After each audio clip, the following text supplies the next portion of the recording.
G'day, how are you? Hope you're well.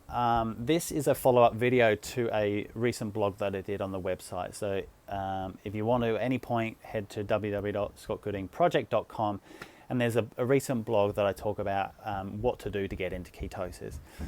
And I thought I'd follow up with a video because it's had a bit of traction, and I think that's largely down to the number of people, the volume of people that want to explore ketosis because they hear it from friends and family or social media that it's this holy grail, it's this mecca of health and well-being. And yes, I believe it does have a lot of health and physiological benefits. So if you're going to do it, let's do it properly. And I think there's a few things that we need to address and have in our back pocket before we go, before we're even sipping on our first keto coffee. So number one, I think, is knowing your macronutrients. So your macronutrients, your fat, protein, carbohydrates. Obviously a keto diet is one that restricts total calories, i.e. fasting, or certainly restricts carbohydrates. There's an arbitrary figure that I'm sure you've seen online that you need to have no more than 20 grams of net carbs a day. That's a little bit restrictive in the sense that it's arbitrary. It doesn't take into account insulin sensitivity. It doesn't take into account your energetic output. So a better value would be about 10 to 15% of your total calories coming from carbs, and let's assume that they're natural and unprocessed. So having that broken down, and you can do that in a fancy app, or you can do that by recruiting a nutrition coach, a health coach, probably a PT or a nutritionist. But either way, however you do it, just knowing your macronutrients split across the day will help you stay within those parameters and achieve ketosis quicker and have better adherence. So you know what you're playing with. The other thing you need to address before you get going is a bit of a cleanse in your pantry, a bit of a cleanse in your fridge. Removing the foods that are inherently non-keto friendly will help for adherence. So getting rid of high sugar items, high carb items, I'm talking predominantly, these are obviously broad brushstrokes, but processed and refined foods, we're talking pasta, rice, we're talking condiments, we're talking packaged sauces, and obviously the biscuits and the cakes and all that kind of goes without saying. But anything that's going to tip you over the edge or lead to sort of cravings and binge eating. So if they're not in the pantry and they're not in the fridge, you're kind of setting yourself up for success. Now, obviously, you've got to stock your pantry and the fridge with something. You've got to eat something unless you're intending to fast for an extended period of time.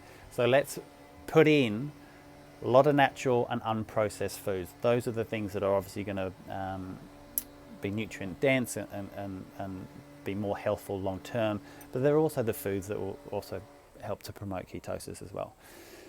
So knowing your macronutrient split is crucial. A bit of a pantry and a bit of a fridge cleanse. The next thing to do is and this it's not all bells and whistles. You might feel a little bit subpar, and I know we're trying to achieve and attain a sort of better health and well-being, but on the path there, on the trajectory there, you might feel a little bit subpar. This doesn't apply to everyone, and it only lasts for about 3 to 5 days typically, and we're talking about keto flu. So things that you can do to reduce the severity of keto flu: drink more water, have more fat, increase your MCT. What else can you do? Have more fat generally, and increase your electrolytes. So there's a few different things you can do within that 3 to 5 day period, or you can just rough it out. But the roughing out, it might be a bit unpleasant. You might have, and the symptoms vary from headache to dizziness to nausea, fatigue. So if you're feeling any of those things, try drinking more, increasing your electrolytes, increasing your MCT, increasing your overall fat, and you should get back on track pretty quick. You can even have more coffee as well. The other thing to pay attention to are two measures. So the first one is a quantifiable measure. So this is an objective measure, and that's going to be your ketone reading. So you can do that generally with a urine test or a blood test. Typically the blood test is a preferable one, it's a bit more accurate and a bit more easier. So that is a quantifiable, that is an objective. It'll tell you whether you're in or you're out. It's kind of binary in that nature, but you want to be aiming for more than 0.5 millimoles of blood, of ketones in your blood. The definition of ketosis is having elevated ketones in your blood. So the baseline is about 0.5 millimoles. That's the objective. Running parallel to that, when you're in ketosis, touch in with who you are, how you're feeling, energetically, emotionally. That's your subjective.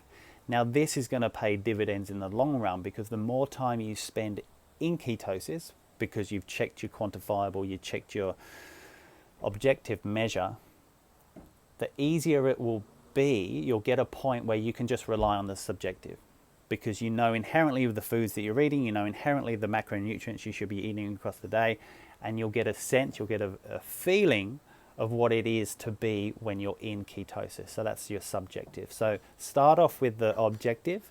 So get a ketone monitor and the strips. Then over time, you could probably drop those, because there is an expense there, sometimes a bit of a pain in the ass, but at some point you'll probably start to get an innate feeling of what it is to be in ketosis, and that's a subjective measure. So any more on the onboard, feel free to email me or message me here. My email is scott@scottgoodingproject.com. Head to scottgoodingproject.com for a truckload of recipes. There's a heap of blogs there. All the recipes are gluten-free. They're 99% keto-friendly. They're all paleo. They're all natural and unprocessed. So help yourself, dig in, and happy cooking.